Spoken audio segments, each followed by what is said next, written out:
here and everything. I know, with this being a new kind of world in which we live in, this is, kind of delivered some different opportunities for us. So this is kind of one of those different opportunities that we get to at least meet people virtually and be able to offer these kind of things virtually. So I want to introduce Josh Young from ONI. So that is the Ohio Network for Innovation. He is a project coordinator over there, specifically over the supported decision making. So Josh is going to kind of learn, or he's going to teach us some of this stuff, just about kind of what are some of those other alternatives. He's going to kick that off with us today. I know he has a lot of years of experience. I'm not going to go over all those years of experiences, but he's only 25 and has tons of years of experience. So at that, I'm going to turn it over to Josh. So thank you, Josh, for being with us tonight. Thanks, David. I'm about 15 years older than that, but thank you. It's been a real pleasure to work with Fairfield County thus far on this supported decision-making project. The entire team has been awesome. So I'm just going to assume that everyone else on this call is equally as awesome, which makes me excited to get started with this. So I'm going to share my screen real quick.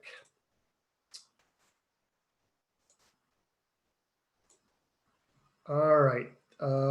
Nod of heads. Can you see another way? Okay, good. I'm going to let it go full screen, and then we'll get started here.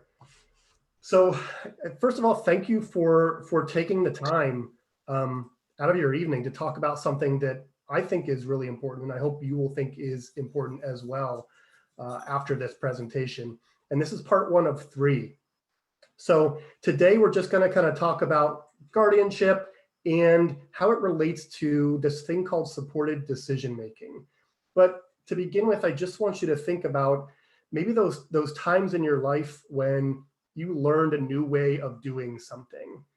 Like maybe you had done it a certain way in your family forever, and all of a sudden you realize, oh, it doesn't have to be done that way. It can actually be done differently. You realize it's not the only way. You just didn't know that there were other options until you did. And sometimes that can kind of feel like a whole world is opening up. So we all kind of have those experiences, and most of us are better for it, to be honest. So a couple of fun visuals just to kick that off.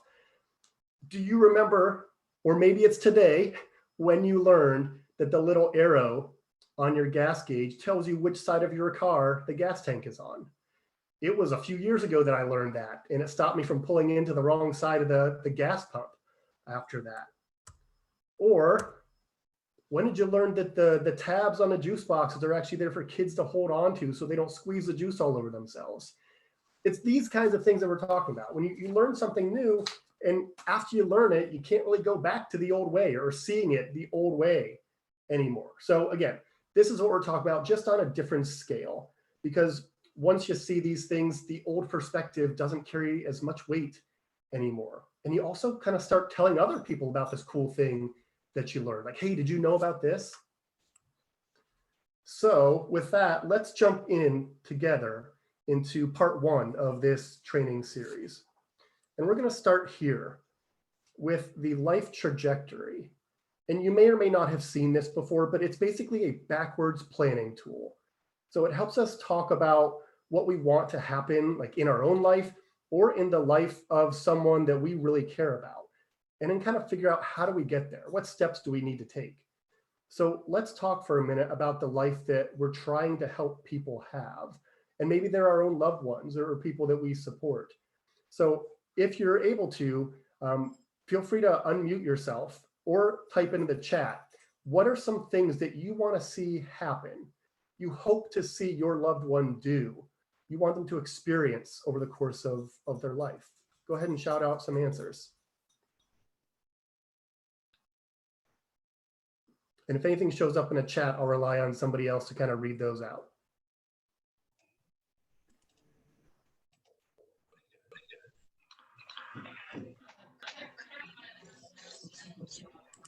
Meaningful empowerment. Kathy. Meaningful empowerment. Yeah. What else?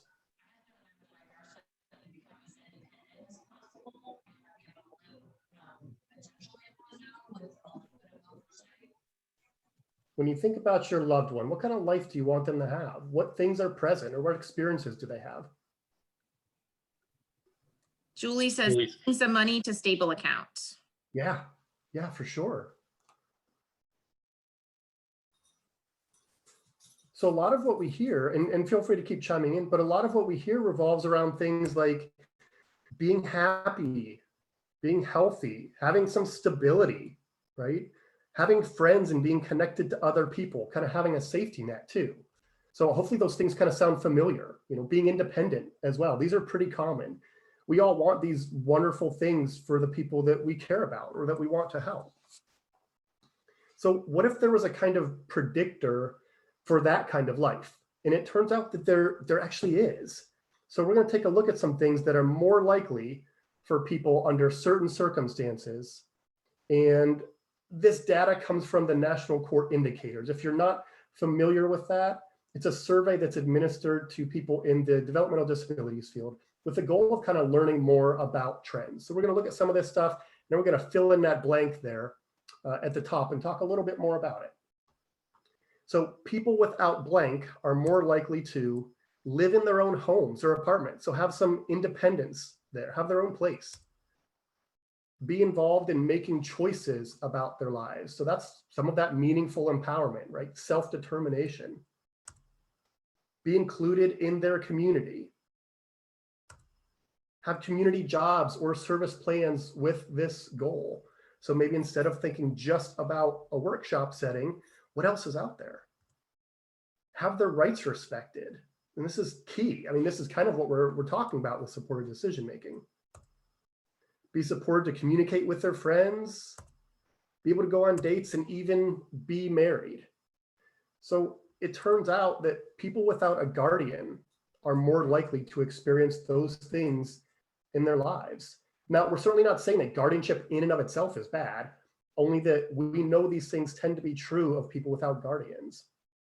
And on another note, people who have more self-determination, more control in their own lives, end up better able to resist abuse, neglect, and exploitation. So they end up safer too. That's something to think about as we move forward here. So let's go back to this life trajectory, because the other way that we use this tool is to think about the things that we don't want to have happen to our loved ones. So that's that red dotted line or dashed line at the bottom there. So same as before, share out either in the chat or unmute yourself. What are some things that you'd like your loved one to avoid or not have happen in their life?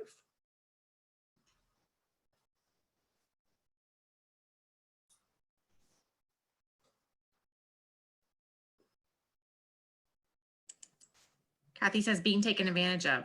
Yes, we hear that a lot, right? Being safe for sure, not being exploited or taken advantage of.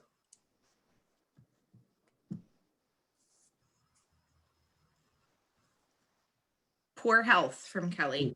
Yep, hear that too. We want everybody to be healthy and safe. Those are the big two we hear a lot.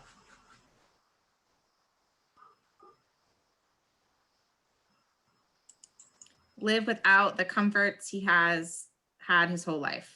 Yep, exactly. Sorry, that's my little puppy in the background. Yeah, so these are pretty common too. Things like we don't want them to be unhappy. We don't want them to not have their rights respected, or we don't want them to be taken advantage of. We don't want them to be lonely. We don't want them to not reach their potential. All of these things, and sometimes it's easier to talk about the things that we're afraid of, the things that might go wrong. But hopefully these kind of resonate as well. Are they things in general you would want to avoid, if possible, for your loved one as they go through life? So let's take a look at some more research. And this time, think about that last exercise we did, the things we wanted to avoid.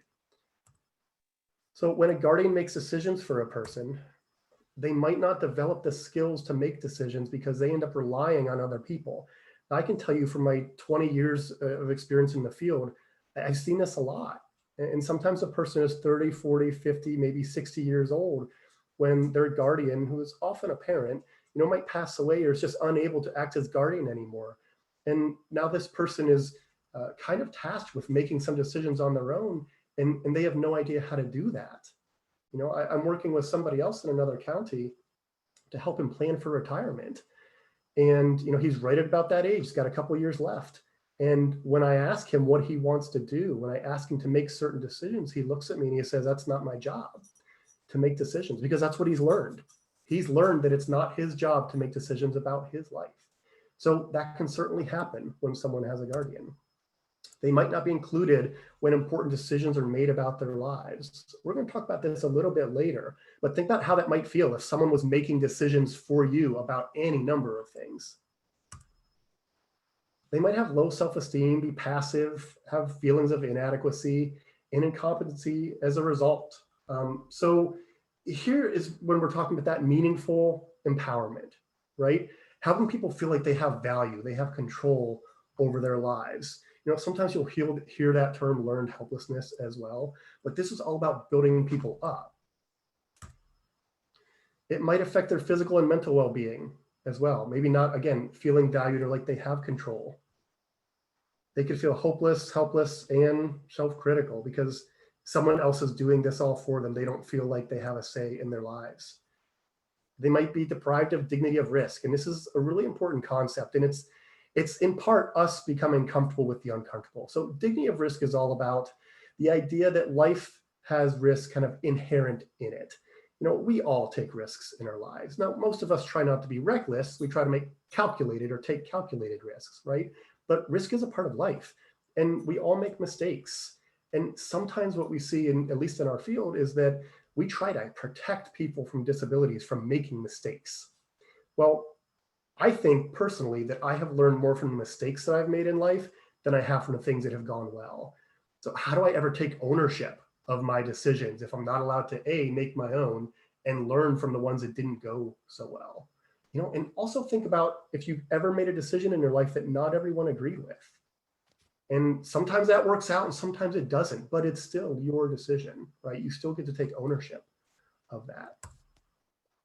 And they might not be included in treatment planning by medical professionals. So think about this. Think about if decisions about your medication or your medical treatment were made by someone else and they didn't ask you for your opinion. How would that feel? So now that we kind of have a better sense of these things, how do we get here? How do we get to guardianship so early and so often for many people? So we're back at this life trajectory. Now this can represent a person's entire life from birth to old age, or it can represent smaller portions of a person's life. But here it's going to represent the entire person's life. And remember, we're using this to kind of plan things that we want to happen, steps that we're going to take to help get to that upper right, those things that we want to have happen in a person's life.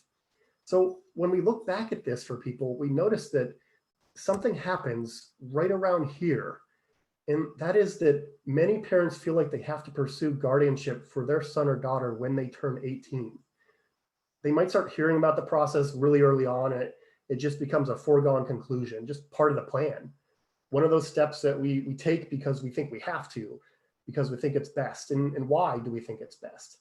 Well, what is it that we think guardianship is actually going to do? Most often, we hear that guardianship is a way to protect the person we love, to keep them safe, right? Well, I will share with you that there's been no study showing that people under guardianship are safer than people without a guardian. And remember what we talked about with self-determination. People with more self-determination, more control over their lives are better able to resist that abuse, neglect, and exploitation as well, because they know their rights, they know how to stand up for them. So why don't we acknowledge and address some common misconceptions about guardianship, some of those beliefs that we can kind of challenge that will help change the conversation that we have when guardianship comes up. So number one, parents are automatically guardians for their adult children with disabilities. The truth is that all guardianships require going to court and getting a court order, no matter what a person's disability is or how it affects them. Number two, parents need guardianship in order to access certain records like the medical, school, and legal stuff. The truth is that an adult with a disability can sign a release of information or some other kind of authorization form that allows parents or someone else that they trust to access some or all of their educational, medical, or other records. Schools have forms for students as well, and nearly all medical providers have something that a patient can sign. including their parents or other support people, to talk to their medical providers and access some or all of their medical records. We also sometimes hear that parents think they need guardianship when their child becomes an adult in order to attend IEP meetings or other planning meetings. And that's not the case either. As long as a person is okay with it, anybody can attend those planning meetings, anyone that they trust that they want support from. And number 3, guardianship will protect people with disabilities from financial, physical, and other abuse. So the truth is, again, that we don't have evidence to support this. There's been no studies showing this. So having a guardian doesn't stop a person from giving others money or engaging in risky behaviors or getting arrested or being injured or otherwise being taken advantage of. What guardianship does do is allows that guardian to take legal action on behalf of the person after those things have happened. So if someone has issues taking their medication, being a guardian doesn't mean that we can now force that person to take their medications or force them to go to the doctor, or that we can change their behavior. That's really not how it works. The best way to prevent people with disabilities from being taken advantage of is to educate and regularly communicate with them about safe choices and healthy relationships and recognizing bad situations. So early on in my career, there was actually a guardian I worked with who shared this analogy with me, and I found it really profound. So I try to share it everywhere I go. He said that guardianship is like a tattoo. It's pretty easy to get, but pretty difficult to get rid of. So again, I think that's really useful because guardianship is in fact a removal of a person's rights and then the appointment of someone else to make decisions for them instead. And the appointment of a guardian, even as early as when a person is 18 years old, usually sets a precedent that's really hard to change. So think about that. At 18 years old, a court makes a judgment about you that sticks with you for the rest of your life. Is anybody here a different person, maybe even a better person, a smarter person than they were at 18? Did you get a little experience and wisdom under your belt, learn from your mistakes? Yeah, so let's go back to that tattoo analogy and try something. Another opportunity to unmute yourself or enter in the chat box. Let's say that your loved one or maybe a friend came to you and said they were thinking about getting a tattoo. Before getting that tattoo, what questions might you have for them? Go ahead and share out. What would you want to know? What would you ask?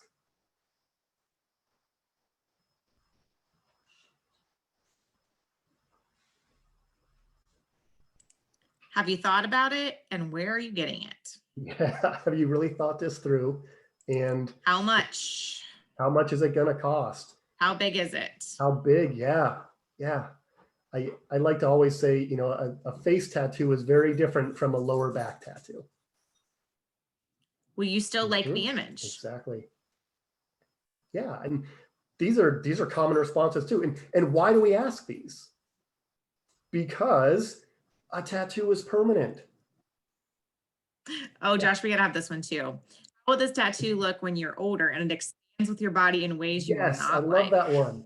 And hopefully you can see the analogy between tattoos and guardianship, but the same is true for guardianship. How's this going to look on you later on in life, right? If we made a judgment at 18, what about when you're 30? Does the same still apply, right? These are great. So a lot of good feedback there. Now I want you to think, and again, feel free to share out, before getting a tattoo, let's say they decide they pretty much want this now. What other things could they try before getting that permanent tattoo to see if they would like it? A temporary tattoo? Yep, temporary tattoos. A hemp tattoo? Yep, exactly.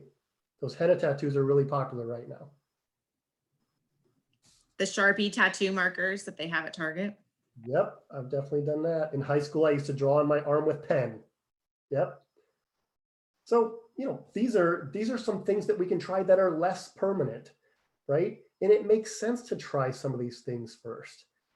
Well, the same is true for guardianship. So matters of guardianship, they fall under the jurisdiction of the local probate court. And there are rules that govern guardianship in the state of Ohio, rules that the courts are supposed to follow. and the training that guardians have to go through as well. They all kind of emphasize one thing, and that's that guardianship is an extreme measure, which should only be used as a last resort. Now, sometimes guardianship is the right thing to do, but even the courts agree that it should be a last resort. And there are 2 criteria that have to be met in order to appoint a guardian for someone. So the first is that the person has to lack capacity to make decisions. That you might have heard language, older language describing this as incompetence. But now we talk about it as capacity. Capacity means the ability to understand information and make an informed decision. But notice that there's nothing here about making a good decision, because if making bad decisions was a criteria for guardianship, we would all have guardians. And the thing is, our capacity to make decisions, it isn't static. It's not the same all the time. It changes based on the situation or based on the decision, right? Like, do we ever need help to understand information and make decisions? Or are there times when we don't have enough information, or we don't understand something well enough to make a decision? Or how about just times in our lives when we know we're not going to make a great decision? So for me, that's ordering off of Amazon. From the hours of 10 p.m. to 8 a.m., I have no business ordering anything off of Amazon.com. It seems like a great idea at the time. And then I get the email notifying me of my order confirmation or that it's shipped. And I think, why did I think I needed that thing, right? Now, that doesn't mean I need a guardian. That just means I need some support in those situations, right? Or I need to recognize that maybe I need some help or maybe should hold off. So capacity changes depending on the situation. What they're talking about here is a general lack of capacity to understand information. The second criteria is that there are no less restrictive alternatives available. So this is where something like supported decision-making really comes into play. And again, we'll define that and get to that in a minute here.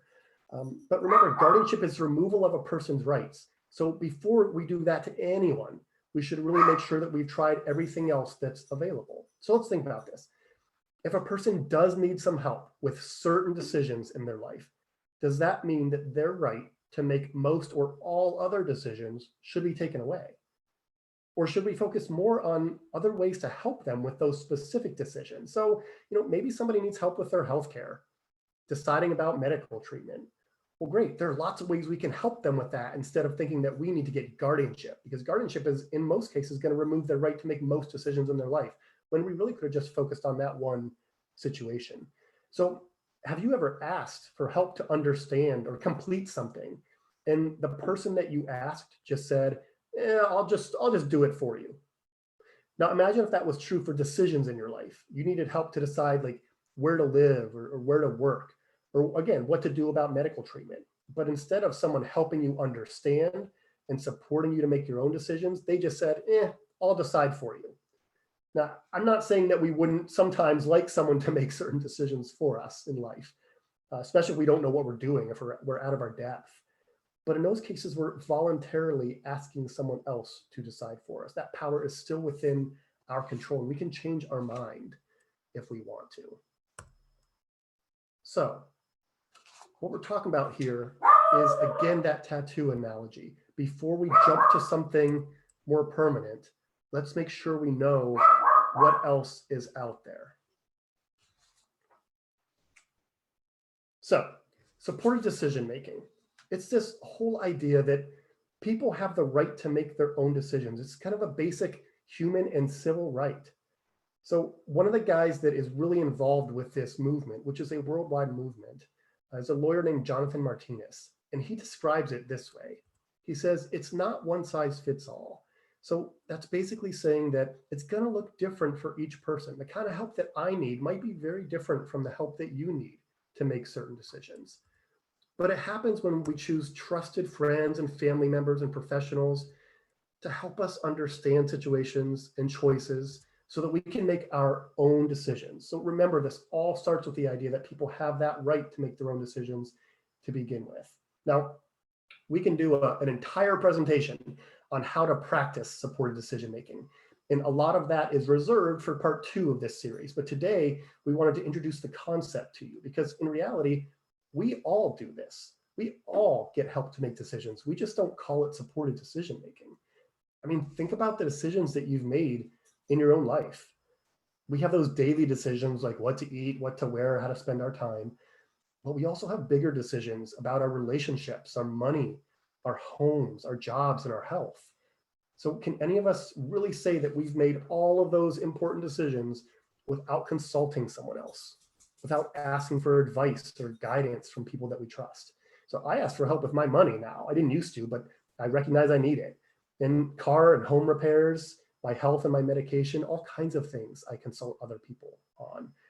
And I'm free to make my own decision in the end, even after I get that advice. But I have a network of people I can reach out to when I need to. And you know what? When I do so, when I ask for help, I'm seen as wise and mature and responsible.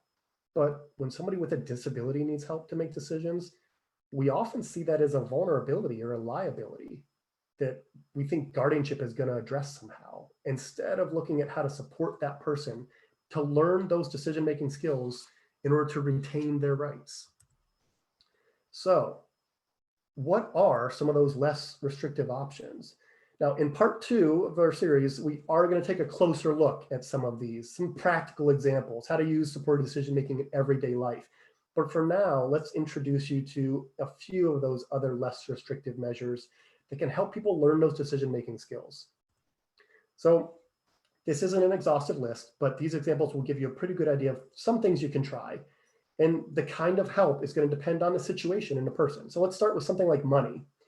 Someone who needs help to manage or budget their money doesn't necessarily need a guardian. A payee is a person or an agency that is assigned to manage a person's benefit money. So they make sure that all important bills and expenses get paid, and that a person has access to money that's left over for other things that they want or things that they need in their life. And a good payee can also help a person understand their budget and involve them in the decision-making so they can learn that skill. A trust fund is a way to keep larger amounts of money without it affecting the person's eligibility for benefits. So like Medicaid or their waiver. And they can be set up in different ways, and money can be saved and dispersed for certain things, ensuring that the person has access to what they need without having to take full responsibility for managing all of that money. Power of attorney, sometimes called a POA, these are applicable for both financial and healthcare needs.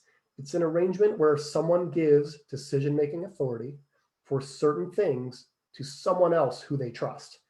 Now, the person that's giving that authority has to have the capacity to understand it.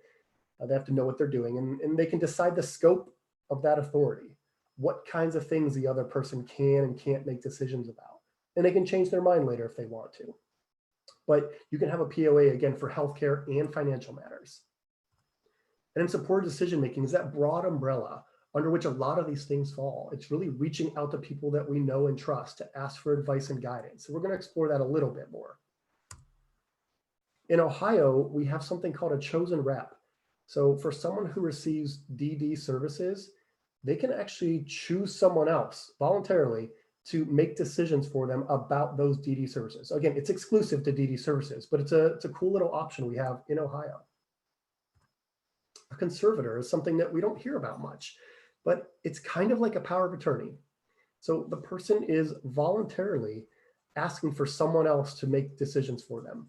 But in this case, they're going to probate court and they're saying, probate court, I have someone that I want to make decisions for me. You know, I'm able to, I don't lack capacity, but I want this person to do it for me.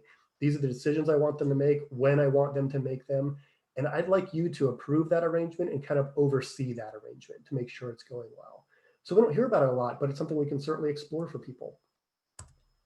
And in technology, these options are so vast nowadays. We're going to talk a lot about this in part 2 of this series, but in-home assistants like Alexa, you know, or various apps that help us get around, or video chat like we're using today, ways to check in with people in our homes, or devices that remind us to take our medications or to go to appointments or to take care of things around the house.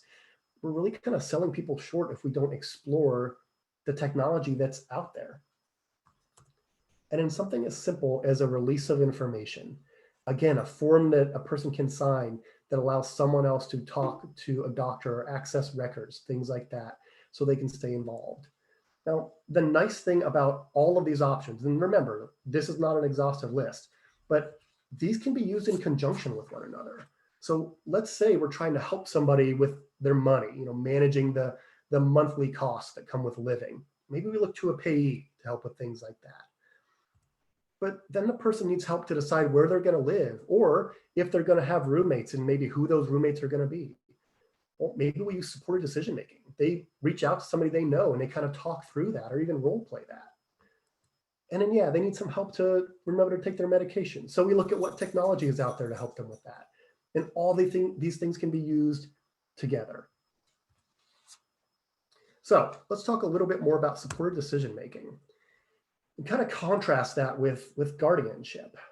So for a visual, on the left, you have supported decision making with the supporter, the decision maker in the middle, and the supporters around them. So these are the people they know, the people they trust, their friends, their family, their neighbors, the professionals that help them. And on the right, you have guardianship, which looks very different. It's a different power dynamic. The court holds that overriding authority, and they appoint someone to make decisions on the person's behalf. The person under guardianship is kind of at the bottom.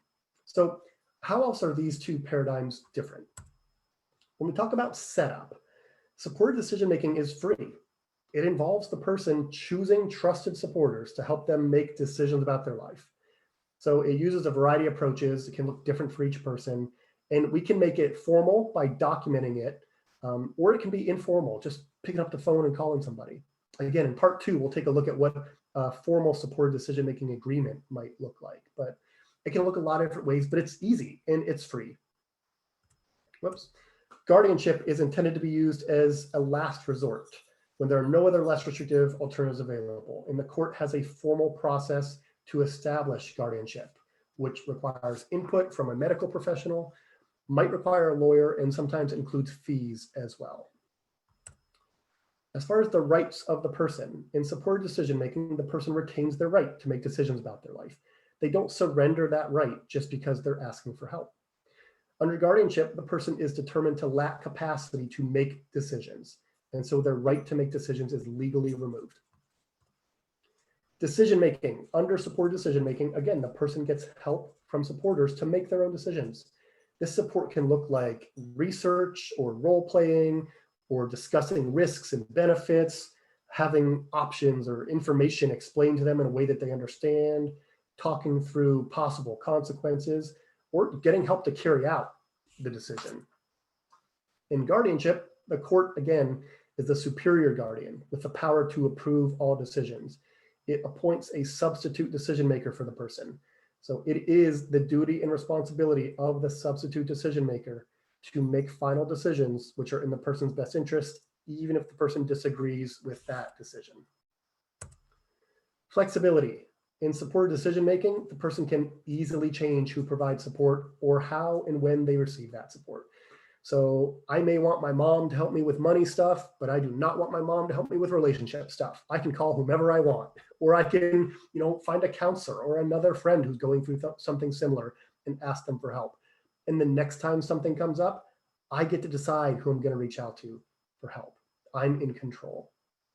In guardianship, if we want to make changes, well, we've already kind of set a precedent, that the person lacks capacity. So now we have to bring some evidence to show that they no longer lack capacity. So changes have to be approved by the court, and that typically involves a hearing. And an oversight.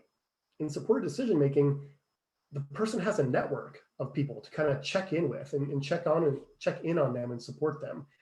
And again, studies show that people with more self-determination are less likely to experience those bad things when they have that network. In guardianship, the guardian is required to visit the person once every 3 months and file an annual guardian's plan and report. Now, I want to add here that guardianship often does seem like the protective thing to do, right? And so I get where everybody is coming from. And there are some very real fears that parents often have when we're talking about how to protect our loved ones. But when we look back at what we actually know about these two arrangements, there's no guarantee that under guardianship a person is going to be safer. So helping people have real life experience, getting to practice exercising their rights, and having the opportunity to actually learn from their mistakes can be really beneficial. This is an analogy I've been using to kind of explain supported decision-making lately. If you remember that show, I think it's still on, Who Wants to Be a Millionaire? So the way that works is the contestant is faced with a number of questions, and kind of as they go, the questions get harder, right? Well, what does that person do when they get stuck? They reach out for a lifeline, right? The lifeline, they could phone a friend, or they could poll the audience, or they could get help to narrow those answers, those decisions down to just 2 instead of 4. That is essentially what supported decision-making is. It's helping people develop those networks, those lifelines upon which they can call when they need help to make a decision. So how can we help people do that? What are some things we can actually try or kind of be more conscious of as we go? Well, here are some things. We can involve them in their IEP or ISP meetings, any sort of planning meetings. Imagine someone planning your life, but not inviting you to those planning meetings. Whenever and wherever possible, involve the person in their planning meetings, listen to them, encourage their voice. It's one of the ways that they'll come to know that their voice actually matters. And obviously, we're not just talking about audible voices here. For our loved ones who don't use words to communicate, there are many ways to involve them and give them choices, because all behavior is communication. People can communicate choices even if we don't use words. And there's a lot of technology out there now that can help people communicate with others. Practice making decisions. And this can start small, right? So think about how many decisions we make every day. Again, what to eat, what to wear, sometimes just what to do with our day. These are easy ways to start, but then move on to other kinds of decisions, deciding between 2 or more options, or how to handle friendships, things like that. But remember, this is all about supporting them to make their own decisions. Learning and reviewing rights, because if we don't know what our rights are, it's hard to practice them or stand up for them. We can end up ignorant if we're not aware, and much more likely to be taken advantage of. So point out situations where they have a right or can practice that right, or even when a right has not been respected, but it should have been. Learn and grow from mistakes, because we all make them. And we often learn more from the mistakes than we do from things that go well in life.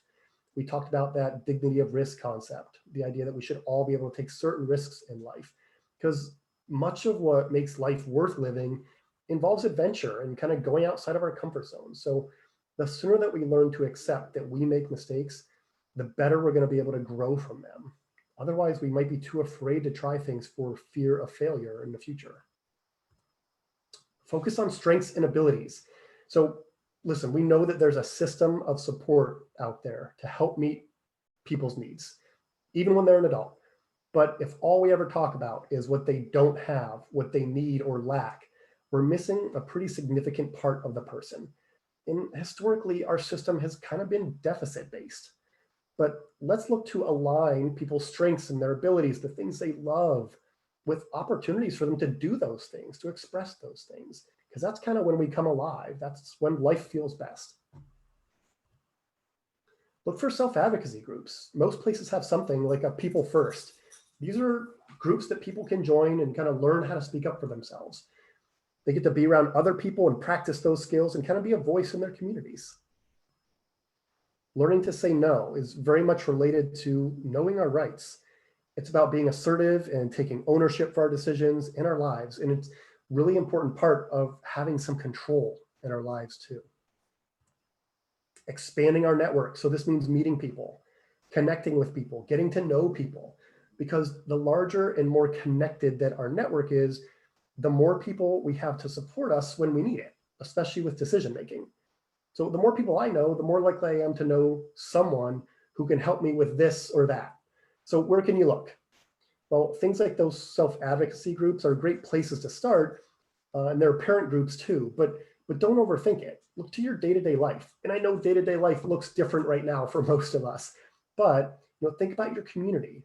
Who do you come in contact with? What are places that your son, your daughter, your loved one could meet people and be known by them? The bank, the grocery store, church. It's these natural relationships that really help us live good lives in the end.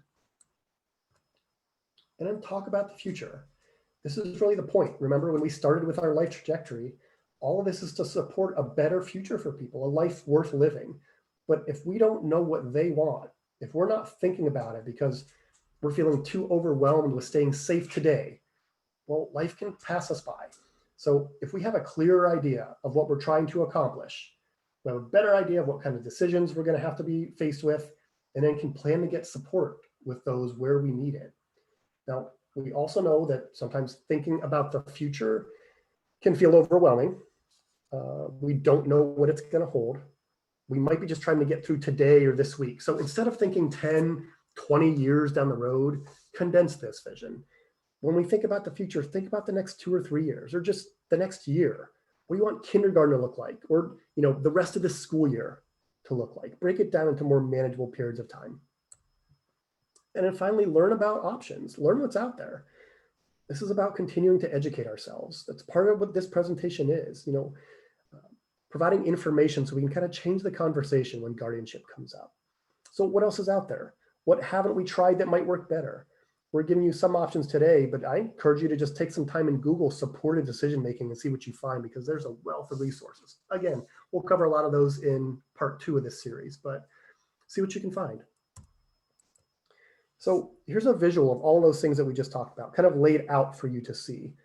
And you don't have to do them in any specific order, but the more of them that you do, the closer you get to those life outcomes that we wanted for our loved ones. And while some of our conversation has been about maybe younger children, those that are under 18, all of the things on this slide apply to people of any age. Even if the person already has a guardian, we can help them practice these things and learn decision-making skills and take a more active role in their life. I always share this too, so don't be overwhelmed by all the text that's on this, but this is from another supported decision-making project elsewhere in Washington, DC. And one of the things that I'd like to draw people's attention to is the bottom left, where it says start early and create experiences for decision-making. I think it's really important that we do start early, but look at some of the other things that are on there. Like, mistakes shouldn't be a stopping point for people. They shouldn't just have one chance. Disagreements are allowed, right? Let's make sure we're helping people learn and grow from these things. Keep trying. All right, I don't think when I shared, I included audio, so I'm gonna stop and then reshare so I can play this video as we end here. Oh, I did. All right, so this is a video of a parent who for a while was very supportive of guardianship, even promoted guardianship to other parents. And this is the real story. So you can kind of sense how much his father loves his son and start to understand how that's the reason that he started to look at other options. So if you can't hear the audio, please somebody just speak up when it starts to play. The South Carolina Supported Decision-Making Project, a collaborative effort between ABLE South Carolina, Protection and Advocacy, Family Connection, and the ARC of South Carolina, funded by the South Carolina Developmental Disabilities Council. A Better Way, stories from the South Carolina Supported Decision-Making Project. A family's perspective. Yeah, I like to hunt. 21-year-old young man with a passion for life. I shot the 9-point buck because since I got to know the word 9. Excited about learning, excited about the world that he wants to live in. I can be a tour guide in a museum. Carl has some challenges with intellectual disability, and occasionally he needs me to explain something to him in a way that he can really, really get it. This is 2, 3, 4. If I go out and I get, I'm going to buy a car, I turn to my dad, I said, Dad, this car, this has better mileage, this has this. I go to a friend and they say, no, you got 3 kids, you're going to need more space in the back seat, you're going to need the, and I get a lot of input from a lot of people. People look at me and say, oh, he has a lot of wisdom because he's willing to have supports from other people. Yet when a person with intellectual disabilities needs supports, we say they're disabled. And I don't see where the difference is. Yeah. Supported decision making is how do we, as all of us as human beings, surround ourselves with a group of people who will help us when the process of decision making is needed. And for Carl, I'd like it to be a very clearly documented and structural way that would happen. I've been doing impressionist art. It amazes me how many parents have jumped straight to guardianship because they're afraid someone's going to take advantage of their child. This picture I did. So I think parents go into it wanting to make sure that they can get medical information on their children, still help make medical decisions for their children, make sure that somebody doesn't take advantage of them financially and doesn't take advantage of them with decision making. So they think the cure-all is guardianship. The most painful things for me as a supporter of families of kids with special needs is for so many years, all I've promoted is guardianship. And that I did it because I wanted to protect our kids. I wanted our children to have a safe place to be. But I really did act out of fear. I have literally counseled parents to take away their children's civil rights. I had a change of heart when Able, South Carolina sat down and met with me the first time, and Kimberly, the executive director, looked at me and she said, "WC, do you want Carl special or do you want him equal?" And that changed everything for me. Do you want to get married one day? Yep, I would. Yes. Yes, I would. If my dad let me to. If I let you to, it's your decision, Yeah. not mine. I would do it, yes. You're smiling real big. Right. Fear keeps us from moving forward. This is for not just disability world, for anything. But faith in the future moves a person forward. So I would rather walk in faith than I would walk in fear. And faith says, okay, I believe that there is a way to make this work. There are supports out there. You know, there's ARC, there's ABLE, there's Protection and Advocacy, there's Family Connection. There's a group of people out there that are willing to surround people and help them think through that process. For more. So this is just an introduction to the idea of supported decision making, but there's a lot of information out there. Again, part 2, we're going to focus on how do you actually do this? What does it look like? What are some practical examples of supported decision making in everyday life? But we just want you to know that there are options out there and that we're here to help explore those options and understand those options and even practice those options. So we hope that this helps kind of change the conversation about guardianship, and that the word or phrase supported decision making kind of becomes more common use now, whether it's for parents or schools or people who receive support. So you're not alone. This is a learning experience, but we're here to help. With that, what questions, comments, or feedback do you have? I have everybody muted right now, but feel free to unmute yourself so that you can talk with Josh or to chime in the chat box. I have a question. Yeah. Okay, so if you have a situation where, say, someone has been taken advantage of, say they're living with someone has kind of made their way in and is taking advantage of them, and then you do need to seek maybe legal or police or something like that. How, because that's not really medical, it's not financial. Sure. The parent doesn't really have a say in any of that if they're not the guardian, unless there's something else in that type of situation where a parent could advocate. Sure. So we would probably need to know a little bit more about the details, which we probably won't do here, but you have things like protective orders that you can certainly pursue from a court in those situations when you do need to protect someone from someone else.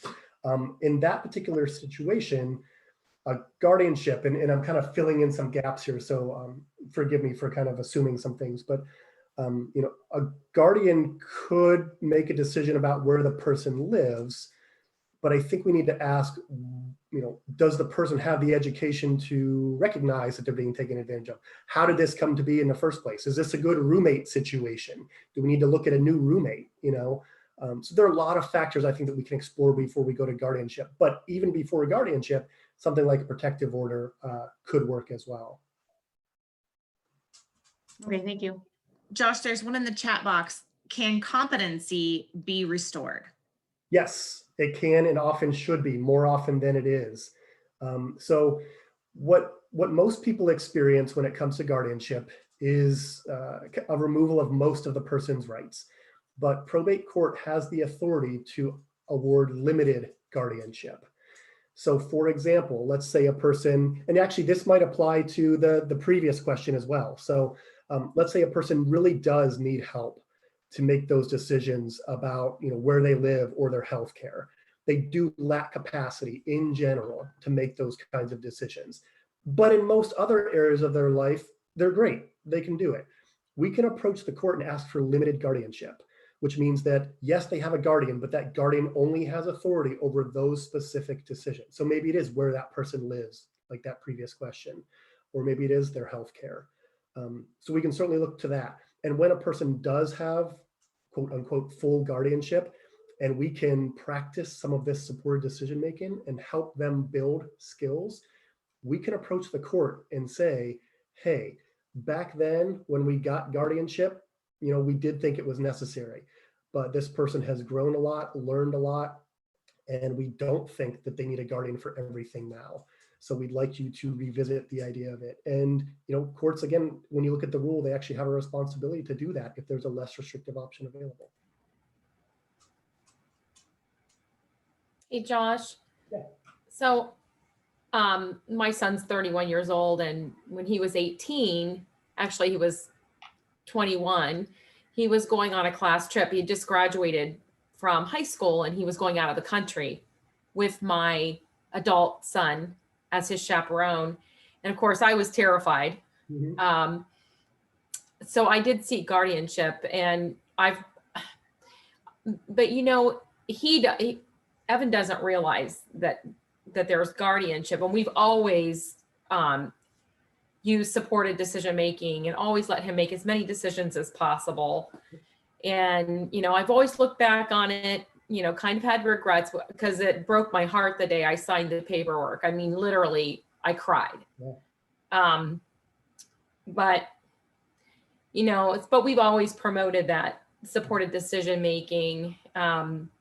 So we're trying to do a combination of things, and I work in the field. So, it's kind of a bummer, but things change and get better and better. So I love this idea. I think it's wonderful. Well, first, I applaud you because that's a tough situation to be in. I feel for you because, listen, we all want the best for our loved ones. We are, in most cases, coming from a very good place when we do guardianship. But you're right. Looking at the guardianship paper and kind of looking back on things, we can start to question. So I really do applaud you for trying to balance those things. Yes, you have guardianship, but you're practicing supported decision-making wherever and whenever possible for your son. So I think that is great. Yeah.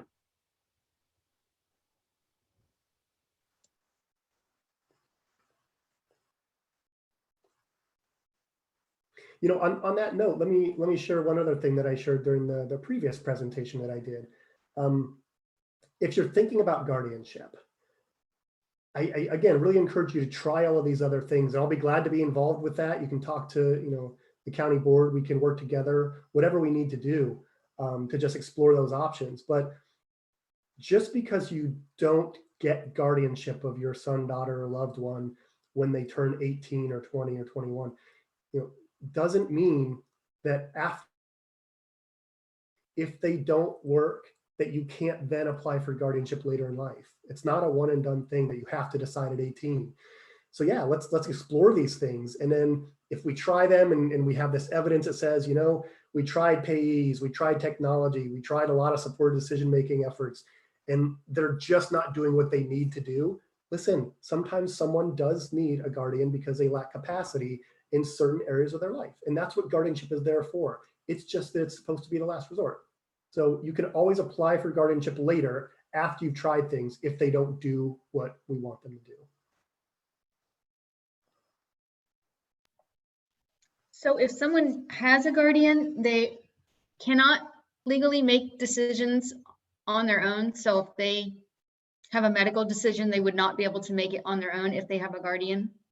That is essentially true. Yes. Now there are nuances to each guardianship case, but that's what guardianship is. It's a removal of the person's rights to make decisions because they've been judged to lack capacity to understand information and make decisions.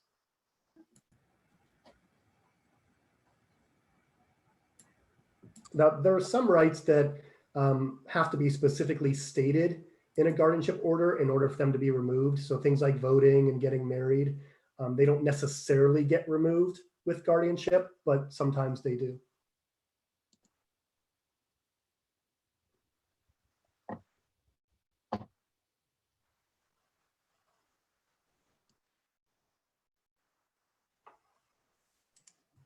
Any other questions for Josh?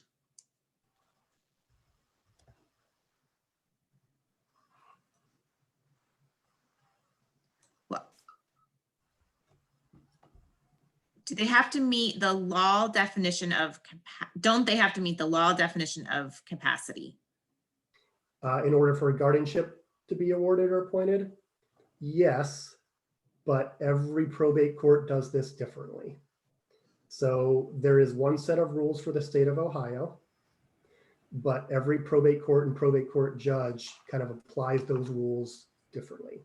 So for example, I've worked with probate courts who, when a county board approaches them, it's just a foregone conclusion that guardianship is going to be awarded or appointed.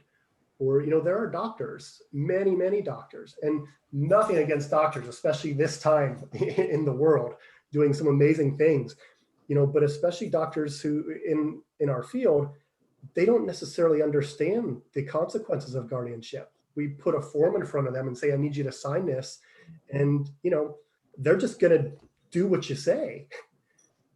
So that's an example of, can we involve this person in their medical treatment ahead of time so that they're making those decisions, demonstrating to a doctor that they have some capacity?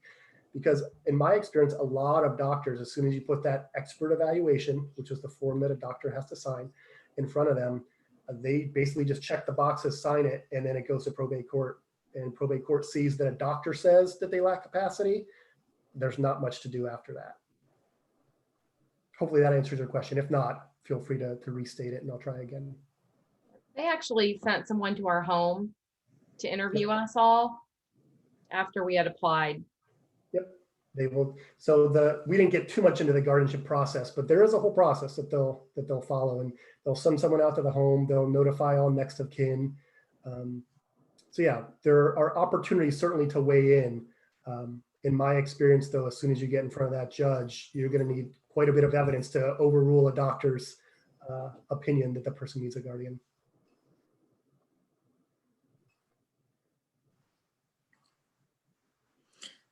All right, well, we hope that you can join us for our next session. I know Josh kind of gave us some teasers on what he's going to talk about next time. And you can get that through the same Eventbrite link. You can register. There'll be it'll send out the reminders, and we'll be here on Zoom almost the exact same time, same place in a month. We'll all have all of our Christmas decorations out if you haven't already done that, or whatever holiday you celebrate in December.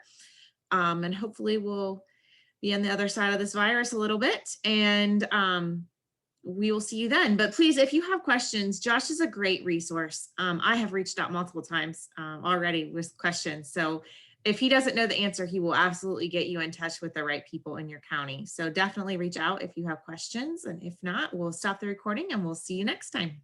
And can I add one more thing? Yeah, go. First of all, I see Jan Doherty. Hi, Jan. But second of all, if you have questions that you'd like answered in part 2, get them to someone at Fairfield or to me, and I will design the presentation to make sure that I answer those questions as well. And again, that's going to focus more on the practical application, the everyday. What does this look like? How do we make this work? Thanks so much for joining, everyone.